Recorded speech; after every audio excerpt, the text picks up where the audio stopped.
How big is God? At first, it sounds like a question a child would ask, right? Today, we're going to explore this question deeply. Before we start, please remember to subscribe, like, and comment on this video.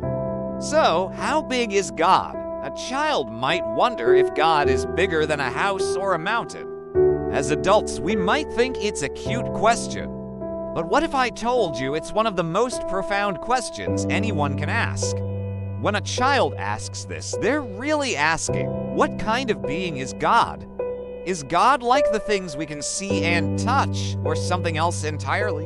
To answer this, we need a core principle. The concept of size only applies to things that are created, things made of matter. But God is different. God is not made of anything. The Bible describes God as the beginning and the end. He created space. He doesn't occupy it. How big is God? At first, it sounds like a question a child would ask, right? Today, we are going to explore this question deeply through the Bible. Before we start, please remember to subscribe, like, and comment on this video. If there is any topic you would like me to discuss in the future, feel free to suggest it in the comments below. Thank you so much for watching, and now let's begin today's topic. We can almost picture it, a little kid pointing at the sky, wondering if God is bigger than a house, or a mountain, or even the entire world. And as adults, we might smile and think it's a cute, but confused question. But what if I told you this is actually one of the most profound questions a human being can ask? When a child asks this, they're not just asking about physical size. They're trying to understand what kind of being God is. Is God like the things we can see and touch, or something else entirely? Where is God in relation to everything we know? Philosophers grapple with these same ideas, just using more complex language. They ask if God is part of reality or beyond it, if God is limited by space and time. The child asks simply, the philosopher asks abstractly. But both are searching for the same fundamental truth. So let's dive into this question seriously. To answer it properly, we have to start with a core principle. The concept of size only applies to things that are created, things that are made of matter. Think about it. Anything that has a size also has a shape. It has boundaries, it has dimensions, and it's made of something physical. A chair is big or small because it's made of wood and metal. A planet is massive because it's a giant ball of rock and gas. Even things we can't see, like light, exist within the framework of space and time. But God is different. God is not made of anything. God wasn't assembled from parts or manufactured. The Bible describes God as the Alpha and the Omega, the beginning and the end. This means God doesn't belong to the category of things that have a beginning. Everything else in existence, every star, every planet, every single atom exists because God already existed. So trying to measure God with the same ruler we use for created things is the first hurdle we need to overcome. This leads us to an idea that can be really tough for our minds to wrap around. God doesn't occupy space. God created space. We live our entire lives inside space. We move through it. We think within its confines. But space itself is a part of creation. Before the universe began, there was no here or there. There was no distance, no direction, nowhere. God didn't need a place to exist. This means God isn't just hiding somewhere in a distant corner of the universe. Instead, the entire universe exists within God's sustaining power. A good way to visualize this is to understand that God isn't inside creation. Creation is dependent on God moment by moment. If God were to withdraw his will that holds everything together, the universe wouldn't just collapse, it would instantly cease to exist. It would be like a thought disappearing when the thinker stops thinking it. Jesus himself gives us a huge clue when he says, God is spirit. Now, this doesn't mean God is a ghost or some kind of vapor. It means God is immaterial, Matter can be divided, it can decay, it can be measured. But spirit is not physical. It's not made of parts and isn't subject to physical limitations. Because God is spirit, he has no length, no width, no height, and no volume. So, asking how big is God is what philosophers call a category mistake. It's like asking, what color is justice, or how heavy is love?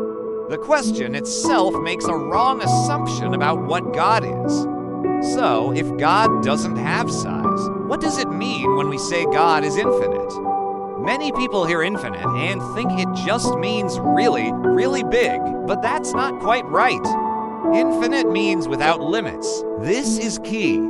God isn't limited by physical dimensions because he exists outside of them. His power isn't just a lot of power, it's unlimited power. It's not that he knows a lot of things, he knows everything without limit. This is what we call omnipotence and omniscience. So, while God doesn't have a physical size, the asterisk effects asterisk of his presence are everywhere. This is another mind-bending concept, omnipresence. It doesn't mean a part of God is here and another part is on the moon. It means the entirety of God's being is fully present everywhere, at all times, without being divided. Psalm 139 puts it beautifully.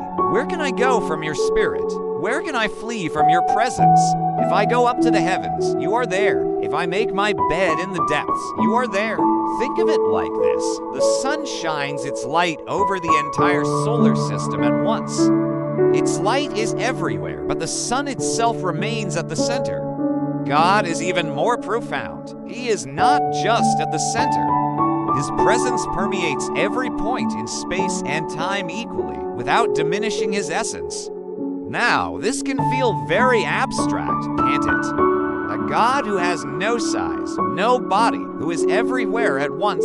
How do we connect with a being like that? This is where the story of the Bible becomes so personal and so incredible.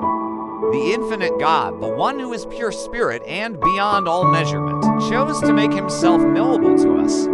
How? He did the unthinkable. He entered into his own creation. This is the central message of Christianity. The Apostle John tells us the Word became flesh and made his dwelling among us. The Word is Jesus. The infinite, immeasurable God took on a human body. He was born. He had a physical size. He walked in a specific place at a specific time. Why would God do this? Because he loves us. He knew that for us to truly understand his love, we needed to see it, to hear it, to touch it. He compressed his infinite nature into a form we could understand. It's like a brilliant author writing a children's book to explain a complex scientific theory. The author doesn't become less brilliant, they just make their brilliance accessible. In Jesus, God wasn't made smaller, but his greatness was displayed in a way our human minds and hearts could finally grasp. Through Jesus, we see that God's bigness isn't about physical size, but about the size of his love, his mercy, and his grace. How big is God? Big enough to create the entire universe from nothing, but also intimate enough to become a man, to experience hunger and pain, and to die for us, so that we could be with him forever. His bigness is a paradox. He is grander than all of creation, yet closer to you than your own breath.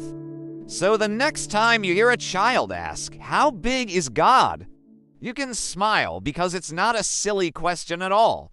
It's the beginning of a lifelong journey of discovery. The answer isn't a number or a measurement. The answer is a person, Jesus. And the more you get to know him, the more you'll realize just how big God's love for you truly is. It's a love that is infinite, a love without limits, a love that fills every corner of existence.